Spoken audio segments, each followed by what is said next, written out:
नमस्कार मित्रों, आप सभी लोगों का स्वागत है आपके अपने ऑनलाइन प्लेटफॉर्म मेंटर टीएसएससी पर। आशा करते हैं आप सभी लोग अच्छे होंगे और आपके परिवार के लोग भी अच्छे होंगे। दोस्तों, आज का चर्चा का विषय है हमारा हिंदी वर्णमाला, जिसमें हमने बहुत ही महत्वपूर्ण प्रश्न चुने हैं जो आगामी परीक्षाएं, लेखपाल, UP Super TET, police, constable, SI आदि में महत्वपूर्ण भूमिका निभाने वाले हैं। तो दोस्तों, बिना किसी देरी के हम लोग चलते हैं आज के पहले प्रश्न की ओर। आज का पहला प्रश्न है, दृघ का वर्ण विच्छेद है। तो ऑप्शन नंबर ए दा हलंत धन री धन गा हलंत धन आ।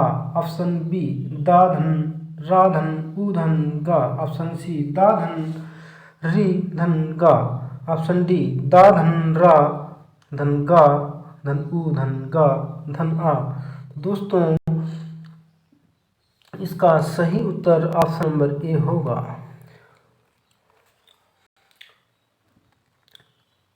अगले प्रश्न में बढ़ने से पहले हम ये बता दें कि किसी भी व्यंजन वर्ण में हलंत का प्रयोग करने पर, हलंत जैसे हमने का में हलंत लगा दिया तो का आधा माना जाएगा। क्वेश्चन नंबर नेक्स्ट है, इसमें हम लोग देख रहे हैं अंतस्थ और ऊष्म वर्ण कितने हैं, ये पूछा गया है। तो दोस्तों, option number A 6, option number B 8, option number C 9, option number D 7। तो दोस्तों, अंतस्थ और ऊष्म वर्ण 8 होते हैं। अंतस्थ वर्णों की संख्या 4 होती है तथा ऊष्म वर्णों की संख्या भी 4 होती है। अंतस्थ वर्णों में या, रा, ला, वा तथा ऊष्म वर्णों में सा, सा और हा आते हैं। इसका हम लोग एक्सप्लेनेशन, व्याख्या भी देखेंगे। अंतस्थ व ऊष्म वर्णों की संख्या 8 होती है।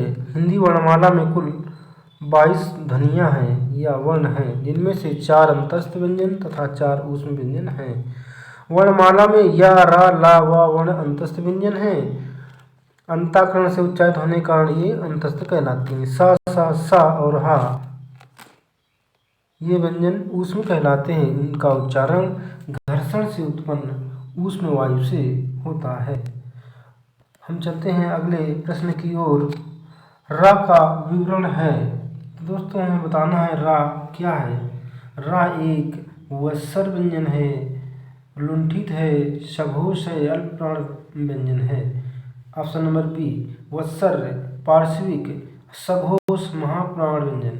ऑप्शन सी वत्सर संघर्षी अघोष अल्प प्राण व्यंजन। ऑप्शन डी वत्सर स्पर्श सघोष महाप्राण व्यंजन। तो दोस्तों, यहाँ पे हमारा ऑप्शन नंबर ए सही हो जाएगा। रा एक वत्सर व्यंजन है, लुंठित भी है, सघोष है और अल्प प्राण भी है। हम लोग चलते हैं नेक्स्ट क्वेश्चन की ओर। काकल वर्ण किसे कहते हैं। ऑप्शन ए या, ऑप्शन बी सा, ऑप्शन सी हा, ऑप्शन डी अड़ा। तो दोस्तों, काकल वर्ण हा ऑप्शन नंबर सी कहते हैं। इसकी हम लोग व्याख्या भी देखेंगे। हा वर्ण काकल ध्वनि के अंतर्गत आता है। जिन व्यंजन ध्वनियों के उच्चारण में मुख गुहा खुली रहती है और वायु बंद कंठ को खोलकर झटके से बाहर निकलती है, उसे हम काकल व्यंजन कहते हैं। या अंतस्थ व्यंजन है, इसका उच्चारण स्थान तालु है। इसे अर्धस्वर भी कहते हैं। या को अर्धस्वर भी कहते हैं। सा ऊष्म व्यंजन है, इसका उच्चारण स्थान दंत है। और टा वर्ग पंचम अक्षर है, जिनका उच्चारण स्थान मूर्धा है।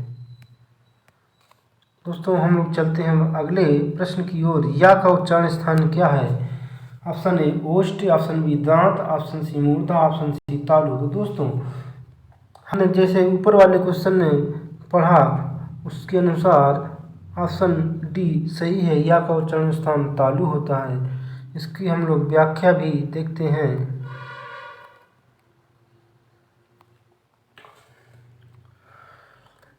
कंठ से बोले जाने वर्ण का वर्ग हा, ह्रस्व, दीर्घ और विसर्ग होते हैं। तालु से बोले जाने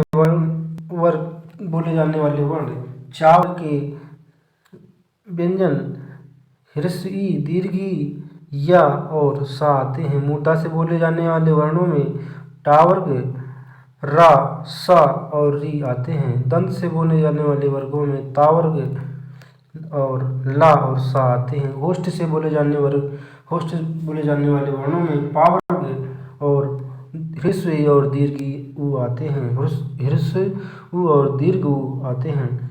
कंठ तालु से बोले जाने वाले वर्णों में ए और ऐ आते हैं, जिन्हें हम संयुक्त स्वर भी कहते हैं। कंठोष्ठ से बोले जाने वर्णों को हम ओ और औ कहते हैं।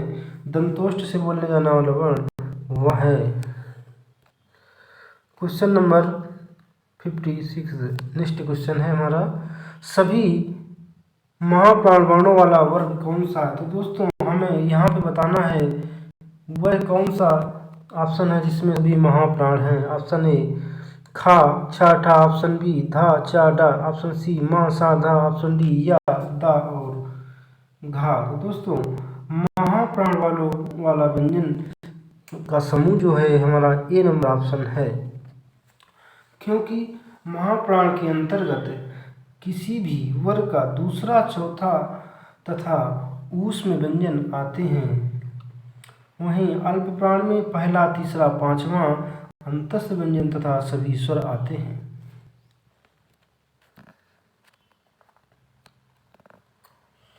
क्वेश्चन नंबर 57, सभी स्पर्श व्यंजन कौन से वर्ग में हैं? तो दोस्तों यहाँ पे ऑप्शन ए है का, रा, ला, हा, या, सा, दा, रा, ऑप्शन सी का, चा, पा, दा, ऑप्शन डी हा, सा, रा और बा। तो दोस्तों इसमें हमें बताना है सभी स्पर्श व्यंजन किसमें हैं। तो यहाँ पे का से मा तक आने वाले सभी व्यंजनों को हम स्पर्श व्यंजन के अंतर्गत रखते हैं। तो ऐसा ऑप्शन सिर्फ सी नंबर है।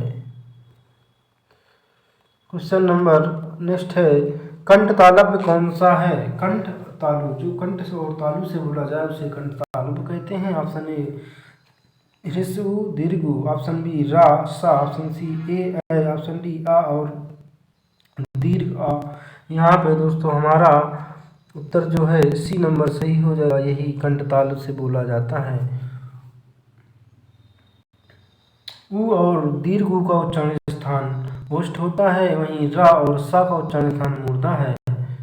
आ और आ का कंठ होता है उच्चारण स्थान।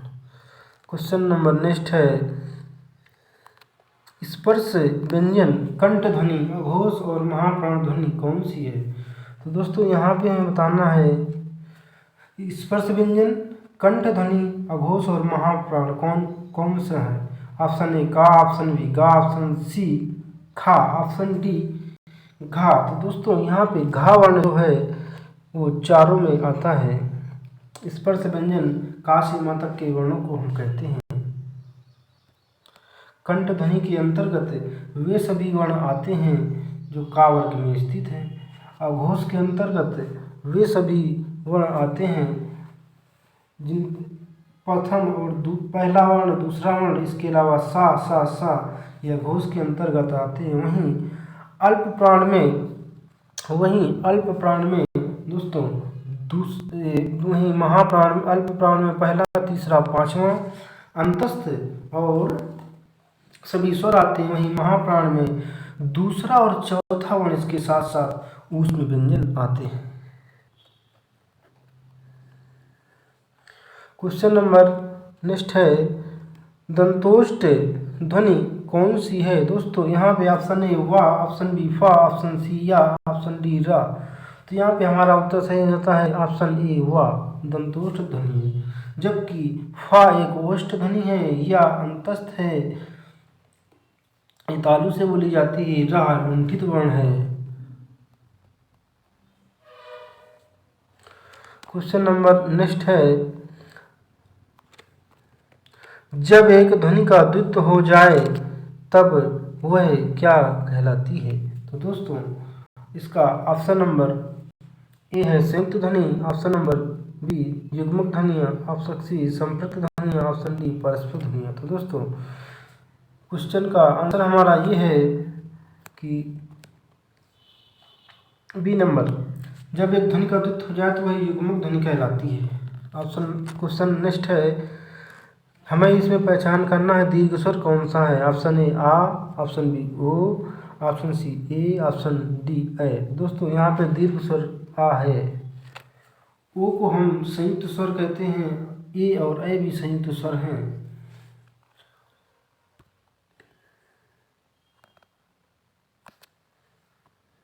इसकी हम लोग व्याख्या भी देखेंगे। मात्रा या उच्चारण के आधार पर स्वरों को हम 3 भागों में बांटते हैं, ह्रस्व स्वर, दीर्घ स्वर और प्लुत स्वर। ह्रस्व स्वर उसको कहते हैं जिन स्वरों के उच्चारण में कम समय लगता है, एक मात्रा के बराबर समय लगता है, इनकी संख्या 4 होती है, आ, ई, उ और री। दीर्घ स्वर उन स्वरों को कहते हैं जिनका उच्चारण करने में ह्रस्व स्वर का 2 गुना समय लगता है, जैसे आ, ई और उ, ये दीर्घ स्वर कहलाते हैं। प्लुत स्वर उनको कहते हैं जिनके उच्चारण में दीर्घ स्वर से अधिक समय लगता है। किसी को पुकारने के लिए या नाटक के संवाद में प्लुत स्वर का प्रयोग किया जाता है, जैसे ओम, राम। इस प्रकार के शब्द प्लुत स्वर के अंतर्गत आते हैं। क्वेश्चन नंबर है नेक्स्ट, निम्न में से अंतस्थ व्यंजन कौन सा है। तो दोस्तों यहाँ पे ऑप्शन ए का, ऑप्शन बी चा, ऑप्शन सी टा, ऑप्शन डी या। तो यहाँ पे अंतस्थ व्यंजन के अंतर्गत या आता है। इसकी हम लोग व्याख्या भी देखेंगे। अंतस्थ व्यंजन के अंतर्गत 4 वर्ण आते हैं, या, रा, ला, वा।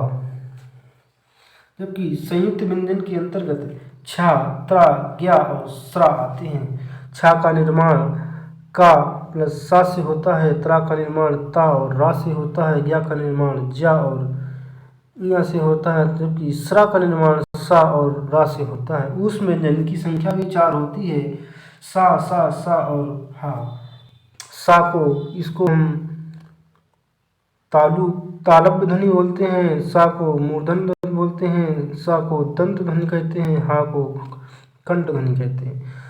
कंठ वर्ण कावर के सभी वर्ण कंठ वर्ण कहलाते हैं। तालु वर्ण चा वर्ग के वर्ण तालु वर्ग हैं। मूर्धन्य टा वर्ग के वर्ण मूर्धन्य वर्ण। पंचमाक्षर जो नासिका से बोले जाते हैं उनको हम पंचमाक्षर कहते हैं।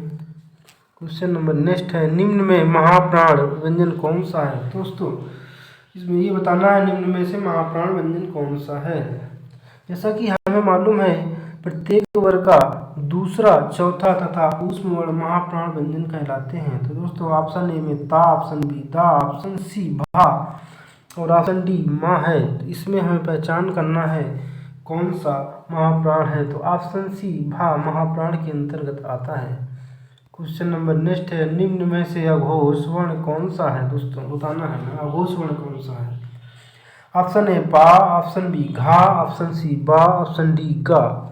दोस्तों जैसा कि हमें मालूम है सघोष वर्ण के अंतर्गत किसी भी वर्ग का तीसरा, चौथा, पांचवा अंतस्थ हा और सभी स्वर आते हैं, जबकि अघोष वर्ण के अंतर्गत किसी भी वर्ग का प्रथम और द्वितीय वर्ण तथा सा और सा आते हैं।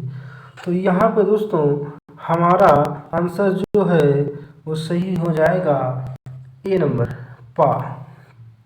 क्वेश्चन नंबर नेक्स्ट है, निम्न में से कंठ वर्ग कौन सा है। ऑप्शन ए उ, ऑप्शन बी आ, ऑप्शन सी ई, ऑप्शन डी ई। दोस्तों कंठ वर्ग के अंतर्गत का वर्ग, हिस्वा, दीर्घा, आहा और हा आते हैं। ऑप्शन नंबर बी सही हो जाएगा, B number. Question number next है, पा, फा, बा, भा, मा व्यंजन होते हैं। दोस्तों ऑप्शन ए दंत, ऑप्शन बी ओष्ठ, ऑप्शन सी तालव्य, ऑप्शन डी कंठ। दंत व्यंजन के अंतर्गत ता वर्ग के व्यंजन आते हैं, जबकि तालव्य के अंतर्गत चा वर्ग के व्यंजन आते हैं। कंठ वर्ग के अंतर्गत का वर्ग के व्यंजन आते हैं, जबकि ओष्ठ के अंतर्गत पा वर्ग के व्यंजन आते हैं, जो कि हमारा आंसर है बी नंबर सही। क्वेश्चन नंबर है 68, दो व्यंजन जब एक साथ मिलते हैं तो क्या कहलाते हैं। दोस्तों जब दो व्यंजन एक साथ मिलते हैं तो हम उनको संयुक्त व्यंजन कहते हैं। इसमें ऑप्शन नंबर ए सही है। क्वेश्चन नंबर नेक्स्ट है, वर्ण तालिका के अनुसार ह्रस्व, दीर्घ और प्लुत क्या है। दोस्तों ऑप्शन ए स्वर, ऑप्शन बी व्यंजन, ऑप्शन सी मात्रा, ऑप्शन डी विसर्ग। तो दोस्तों इसमें हमारा ऑप्शन नंबर ए सही हो जाता है, स्वर।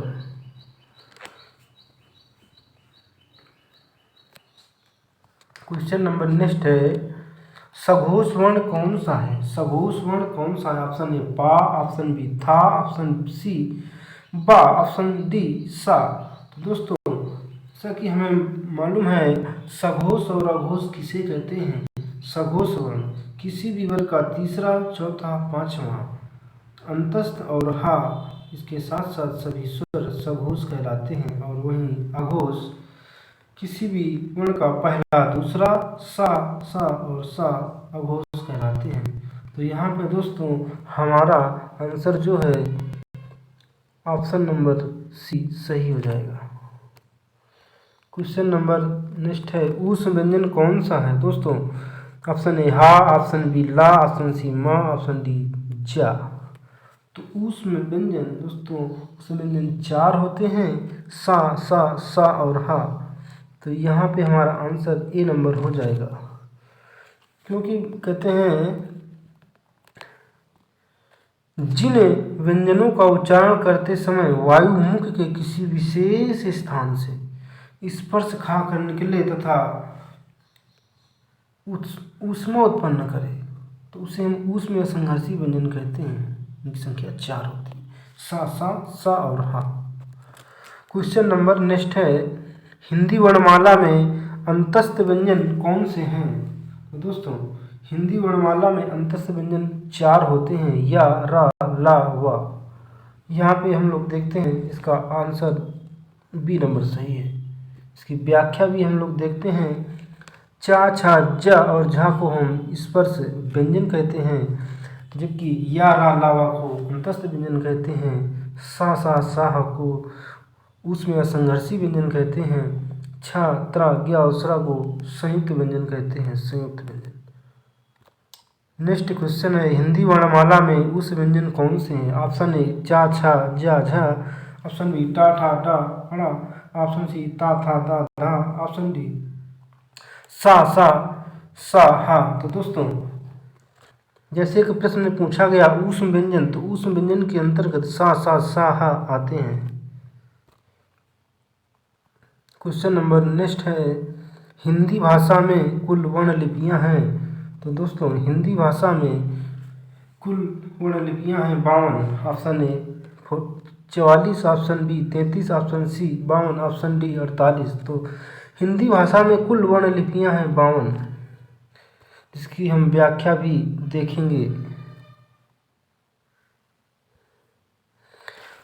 हिंदी भाषा की कुल वर्ण लिपियों की संख्या 52 होती है, जिसमें से 11 स्वर होते हैं, आ, दीर्घा, ह्रस्व ई, दीर्घी, ह्रस्व उ, दीर्घ उ, री, ऐ, ओ, औ।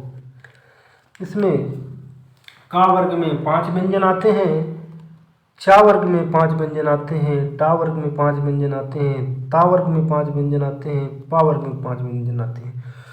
ऊष्म वर्णों की संख्या 4 होती है और अंतस्थ वर्णों की संख्या भी 4 होती है। इसके अलावा संयुक्त व्यंजन जो हैं इनकी संख्या भी 4 होती है, छत्र, ज्ञा और स्रा। अयोग व इनकी संख्या भी 2 होती है। द्विगुण या उच्छिष्ट वर्ण इनकी संख्या 2 होती है। इस प्रकार सभी को हम जोड़ते हैं तो इनकी कुल संख्या 52 होती है। मध्य स्वर किसे कहते हैं? ऑप्शन ए ऊ को, ऑप्शन बी ई को, ऑप्शन सी बड़ी ई को, ऑप्शन डी आ को। तो दोस्तों मध्य स्वर हम ऑप्शन नंबर डी आ को कहते हैं। जिन स्वरों के उच्चारण में जीभ का मध्य भाग काम करता है उसे हम मध्य स्वर कहते हैं।